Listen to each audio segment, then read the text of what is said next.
Ay, umaga na naman. No, may tao. Uy, anong ginagawa mo dyan?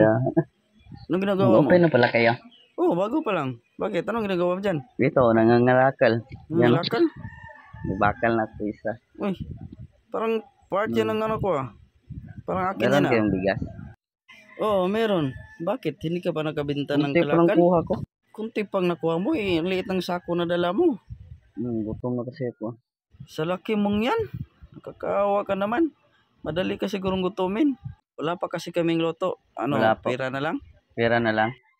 Oo, pera. Sige, pera na lang po. Sige lang. Oh, ito. Abutin mo. 200 yan ha. Pambili ng pagkain mo. Ay, wag na lang po. Bakit? Cash in na lang po. Ano? Cash in? Cash in. Paano ka magkakain ng cash in yan? Bakit cash in ang pinili para mo? Para dadami. Anong dadami? Loko-loko ka talaga. Nag-scatter ka siguro no. Baka maubos mo to sa sugal. Sure ka ba? Sure po. Sige, basta wag mo akong sisihin ha. Tingin nga ng kalakal mo. Kunti pa lang. Kunti pa lang pero wala nang mga gulong yung mga bahay ko ah. Nagpa-cash in ka? May cellphone ka ba? Meron naman po. Keypad. Keypad? Hindi naman yung pwede mag-cash in ng keypad. Doon sa amin. Hindi lang, masarap para matry natin. Hintayin ko lang po cash in. Ha? Anong hintayin? Uy, teka lang. Uy, gago tong taong to. Uy.